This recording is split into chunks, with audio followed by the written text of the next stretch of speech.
Dear God, why did you stop existing? You were there for me when I didn't really need you. When happiness was a juice box to the touch of my mother's hand.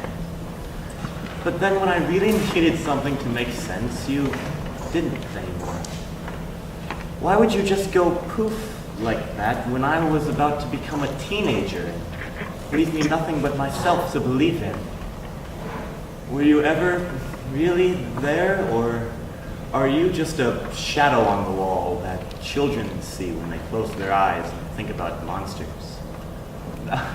All I have are prayers now, God, but I can't seem to pray. Dear God, why did you stop talking? Why did Moses get to feel your presence in the awe of a burning bush and hear your voice, but my word of God is a talk show host in too much makeup and Botox, asking me to donate to a pink-washed charity scheme funneled straight to her hedge fund? Why did you teach the people in a tiny region of the desert to love their neighbors, and you can sit by and watch this nation of millions hate and lie and steal without so much as a word? You wouldn't even have to go out of your way. So many people can talk to me in so many ways pretending to be you. Couldn't you just send out an ad campaign or a mass text every now and then? We've learned to listen now, God, but we're not hearing. All I have are words, but I can't read. Dear God, why did you stop doing? Why did you teach men that the crippled can walk and the blind could see, and then leave men to figure out how to do it themselves? Didn't you, in your infinite cosmic wisdom, know better than to trust us with the knowledge of miracles? We've built our own Leviathan out of steel and given it fangs of atoms, and now we're terrified that it might wake up. We don't know what we're doing, but since you've been silent, we've convinced ourselves that it's our job to take up your slack. We can't help ourselves. All I have are these hands, but I can't build. Dear God, why did you teach me how to love, but not what love is for? I'm a hot-blooded youth, and apparently I can fall in love at the drop of a pin. I find myself pouring my soul into other people over and over again, and then every time I have to scramble to sift it back out, and you know what? I always fail.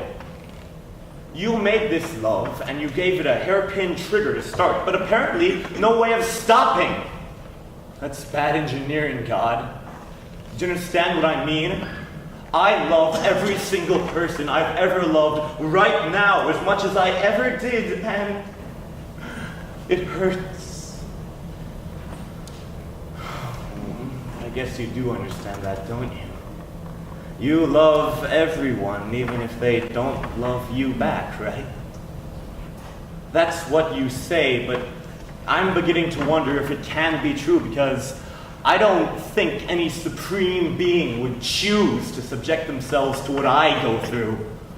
When you still love someone who's forgotten about loving you, all you have to your name is memories. Memories like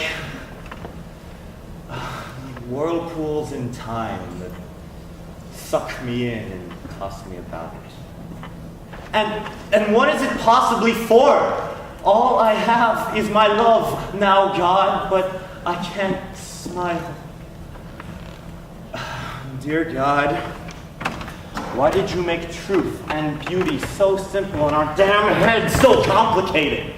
I don't buy your fall from grace, Adam and Eve sob story for a second, because you and I both know that really what happened was inevitable, and you wanted them out.